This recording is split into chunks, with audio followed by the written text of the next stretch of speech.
अंतरात्मा का स्नेह। धारा नगरी में आग लग गई। दो सुकुमार बच्चे आग की लपट में घिर गए। महाराज भोज चिल्लाए, जो इन बच्चों को बचाएगा उसे पुरस्कार दिया जाएगा। भीड़ में से कोई आगे नहीं बढ़ रहा था। तभी एक ओर से एक व्यक्ति आया और आग में घुस गया। दोनों बच्चों को निकाल तो लाया, पर स्वयं बुरी तरह से जल गया। उपचार के बाद पहचान में आया कि वह तो महान उदार और दयालु कवि माघ थे। भोज ने उन्हें शीश झुकाते हुए कहा, कविवर, आज तो आपने काव्य से भी अधिक अपनी कर्तव्य परायणता से हम सबको जीत लिया। कवि बोले, महाराज, आप सबका स्नेह सम्मान बहुमूल्य है, परंतु आज मैंने अपना कर्तव्य पूर्ण करके अपनी अंतरात्मा का स्नेह सम्मान पा लिया है। इस आत्म संतोष के आगे सीमित चमड़ी की जलन कोई महत्व नहीं रखती।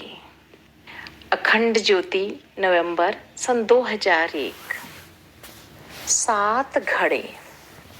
एक वैश्य महाराज समुद्रदत्त के यहाँ नौकरी कर रहा था। जितना मिलता था उसमें घर का अच्छा गुजर बसर चलता था। बालक बच्चे सभी सुखी थे। एक दिन वह वैश्य जंगल से गुजर रहा था तो एक पीपल से आवाज आई, 7 घड़ा धन लोगे? वह लालच में आ गया। उसने हाँ कर दी। अदृश्य आवाज ने कहा, जाओ, तुम्हारे घर पहुंचा दिए जाएंगे। वह घर लौटा तो पत्नी ने बताया, 7 घड़े आ गए हैं। उसने 7 देखे। 6 तो भरे थे, एक आधा खाली था। उसको उसे पूरा भरने की चिंता सताने लगी। अब उसने अपना, बच्चों का, सभी का पेट काटना शुरू कर दिया। फलतः स्वयं हो चला दुर्बल। बच्चे करने लगे उत्पात। पत्नी कभी उसकी तरफ कभी बच्चों की तरफ। घर में हाहाकार मच गया। एक दिन इसी शोक में डूबे उस वैश्य को देखकर महाराज समुद्रदत्त ने पूछा, कहीं तुम्हें यक्ष के 7 घड़े तो नहीं मिल गए? उसने कहा, हाँ महाराज। वे हंसकर बोले, तुम्हारे दुखों का यही कारण है। सुख चाहो तो उन्हें लौटा दो। गलती समझ में आई तो उसने घड़े लौटाए और जितना भी कुछ अपने पास था उसी में गुजारा करने लगा। अखंड ज्योति, नवंबर सन 2003। मोह का कीड़ा।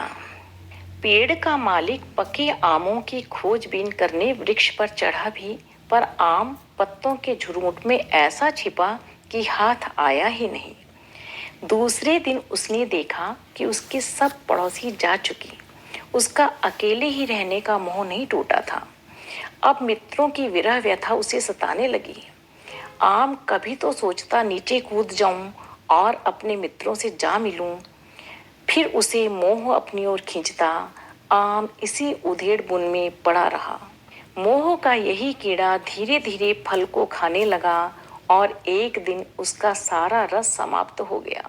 मात्र सूखी गुठली नर कंकाल के समान पेड़ में लगी रही।